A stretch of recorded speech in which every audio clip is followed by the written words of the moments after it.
దానం దానం ఆగవే దానం కూర్చోండి కూర్చోండి. అధ్యక్ష, గౌరవ ముఖ్యమంత్రి గారు శాసనసభలో దొంగతనం చేసిన వాళ్ళు ఏ రకంగా భయపడుతున్నారో చూడండి అధ్యక్ష. ధరణి అడ్డం పెట్టుకొని వందల ఎకరాల భూములను కబ్జా చేసిన వారు ఆచి చికెన్ మసాలా సిగ్గు లేకుండా ఏ రకంగా అరుస్తున్నారో చూడు అధ్యక్ష. సిగ్గు లేకుండా అరుస్తున్నారు.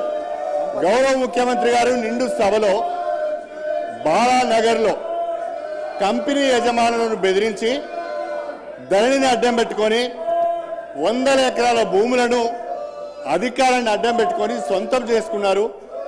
స్వయంగా ఒక మాజీ మంత్రి ప్రస్తుత ఎమ్మెల్యే పేరు తీసుకొని వారి బంధువులు ఈ రకంగా చేశారని చెప్పి ముఖ్యమంత్రి గారు సభ దృష్టికి తీసుకువచ్చి మీ ద్వారా హౌజ్ కమిటీ వేయాలని వారు ప్రతిపాదిస్తే సిగ్గు లేకుండా అరుస్తున్నారు అధ్యక్ష. నిజంగా నీకు నిజాయితీ ఉంటే, నిజంగా మీరు తప్పు చేయకపోతే హౌజ్ కమిటీకి ఒప్పుకోవాలని చెప్పి కోరుతున్నా. దయచేసి మీరు తక్షణమే హౌజ్ కమిటీ వేయాలి. అధ్యక్ష, ఇంకొక విషయం, సభ్యులు ప్రవర్తిస్తున్న తీరు రాష్ట్ర ప్రజలు గమనిస్తున్నారు. కొంతమంది సభ్యులు సిగ్గు లేకుండా శాసన సభ్యులమనే విషయాన్ని కూడా మర్చిపోయి అరుస్తున్నారు అధ్యక్ష.